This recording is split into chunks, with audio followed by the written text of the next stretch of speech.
Alright guys, you are welcome to my YouTube channel again.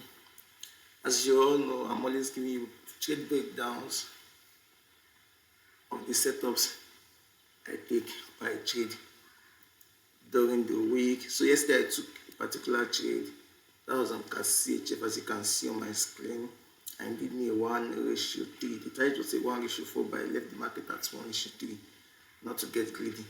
So I have a Telegram group where I post most of my signals. But for this particular pair, I'm gonna do the trade breakdown. I didn't post the signal, but I posted the result on my channel. I posted the signal of AUD CHF for people to buy, or price did not tag us, but it went in our direction. That was why I would say we didn't get that, but the buy was massive. So subscribe to my Telegram channel and you will get to enjoy the things I post. I post trade breakdowns. Alright, so I'm going to give you an idea of how I got this particular trade and to help you in understanding my trading strategy, which is SLK, structural liquidity, key level, structural liquidity, key level. Alright, so let's clear this chart and let's start from the beginning. At the beginning of every week, it's always good to start trading from the weekly time frame. Alright, so at the weekly time frame, we had this breakout to the upside. When you check your line chart, that's a breakout to the upside, and this price rejected off it. Secondly, we had this CRT concept, a sweep of this previous low, and the high is still standing. This was where my target is when I took that trade, but I just left. This place was around 1:4, but I left around 1:3. Alright, so the next time frame, we are supposed to go to daily time frame and go look for a breakout to the upside on the daily time frame. But as at the time I was taking this trade, there was this breakout at not yet happened. So that we are not considering that, and this also did not happen.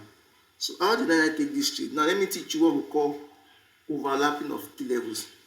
Now what I did was, this key level where weekly rejected from is the same key level on the daily time frame. So this is overlapping of key level. So you can say weekly rejected weekly. You can also say daily rejected daily, and then we'll go to 4 hours to go look for the breakout. So on the 4 hours, we had this first breakout. This is the actual breakout here to confirm a change in the trend, not this particular one. If you have watched some of my videos, you understand why this is not the actual breakout. This is the actual breakout. The last V shape or the last A shape before price touches your projected key level area. When price breaks or closes above that V shape or A shape level with a full body candle, that is what we call a break of structure, a BMS. That's market change. So this was where I knew that okay, the market is gonna change from selling to buying. Alright, so when that happened, market came back and he acted at this zone. I want to believe it was supposed to touch this, but it didn't touch it. But another price already reacted, so I knew maybe there was no reason for it to come and react there. Right. So when I came to this chart, all I just had to do was to look for continuation patterns, and just enter it. So yesterday when I came here, I saw this breakout, which was a continuation pattern. I saw this breakout to the upside, and I just entered directly from there. My stop loss was 10 pips. Stop loss was 10 pips. 10 pips. To this place, that was a 1:3. Exactly, that's where I stopped.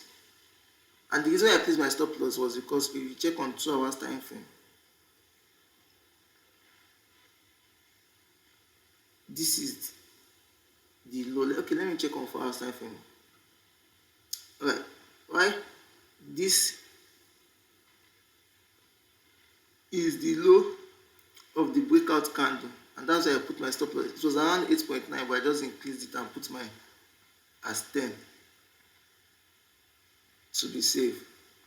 Alright, normally my stop loss is supposed to be around here, but I don't like that stop loss, and that's why I give it allowance. You can see if my stop loss is here, price did never touch me, but then some brokers will have actually taken me out based on the proximity of this trade to my stop loss zone. Right, so that's why I give allowance for my stop loss. So that was how I got this. It was basically continuation setup, and obviously I may likely see an entry here, but I don't like this continuation entry that I'm seeing here. I may likely get an entry. Let me check 2 hours. Okay, so yeah, I may likely get an entry here for this trade. I don't intend changing this pair again. I want to wait and see the reaction of this pair for this week, and then next week will determine whether I'm going to trade it. In fact, next week is already presenting me so much opportunities at this zone continuation setup. So that's how I got this trade. Please, you do want to ask your questions in the comment section. I'll try my possible best to respond to each one of those questions. Do want to subscribe to my channel. Do want to share and enjoy your week, your trading week. We have 2 days to go. You can definitely still make profit. Don't force trades. Alright, I think I have one more trade that I'm looking at. I've entered already, so let's see. Let me show everybody the trade. AUD card.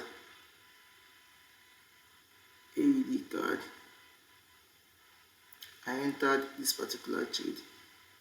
Okay, my entry is not shown yet, but this is where I entered it. I'm buying this. I entered at this zone, and my stop loss is here. The stop loss is much, though 30 something pips, but my projected TP is around 1:3, so that's why I'm taking it.